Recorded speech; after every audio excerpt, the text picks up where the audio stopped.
mo ay ligaya sa buhay.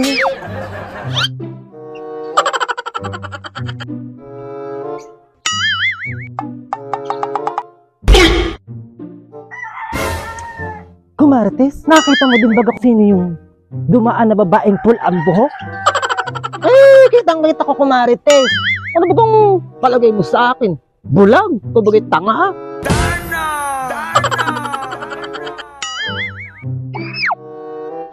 Oo nga, hindi ko naman sinasabing ikaw ay bulag. Ang ibig ko sabihin ay kung kilala mo, bagay yung dumaan, ikaw na may napakainit ng ulo mo. Ay, sa pagkakawari ko, Kumarites, ay yung babaeng dumaang nakapula, ang buhok, ay parang ang pagkakaalam ko ay yun ang babae ng kumparing Orlando. Kung hindi ako nagkakamalihan di pa ako sure. Oh! Ay baka nga, Kumarites, ayun yung babae nung asawa ng kumaring Pareng. Oh! Talaga naman yung si Orlando ay mautok. Abay, tandang-tanda na ng babae pa han. Pero balita ko nga din, Kumarites, na ang babae niyang si kumparing Orlando ay medyo bata-bata pa at parang pula nga ang buhok nung nakita ko nung nakaraan doon sa may kalsada. Pero ating kayang sundan, Kumarites, at ng ating maalman kung yun nga ang babae ng kumparing Orlando. Kata na. Ay, kung ayoy, Kumarites, hala. At ating sundan at nang malaman pati natin kung anong totoo. Kata, at ang ingay na pati ng manok dito. Kata na.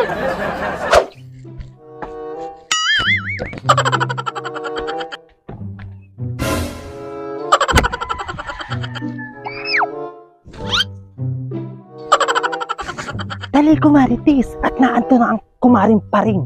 Ang kumaring Pareng siguro ang naabutan dito sa kanila. Oo, ka lang ang Kumarites, dandang kapatid, baka tayo makita.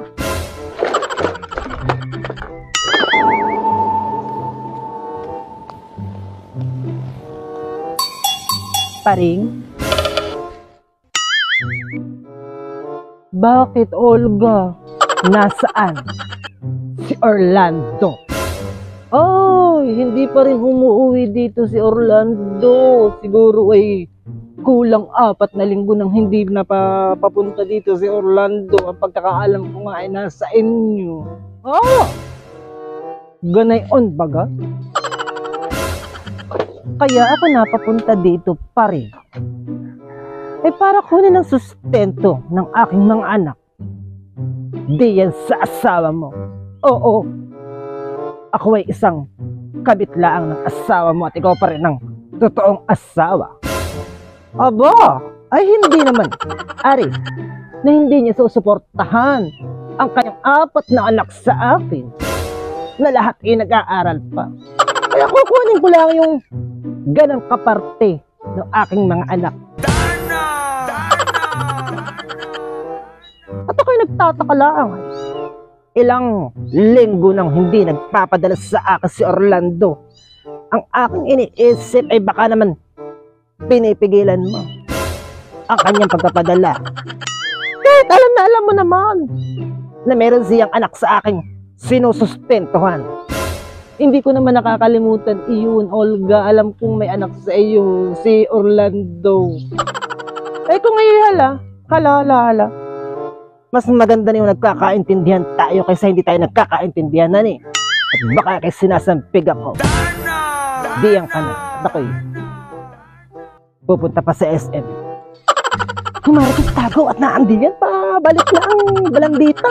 Ang bilisan mo. Baka tayo makita, nakakahiya pati. Kata na. Bilisan mo, upo ka dito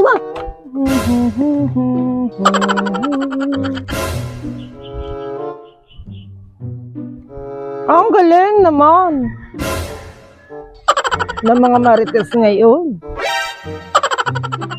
Kahit hanggang sa pupuntahan ng bagong mukha, ay talaga naman siksik kahit saang parte ng kung saan man makakatagot, makahagip laang ng chismisan. Nag-aano ho kayo diyan? Ay! Wala! Ako yung nagdudukal dito ng lupa at ako yung naghahanap ng pera. Baka may pera din sa ilalim ng lupa, ani.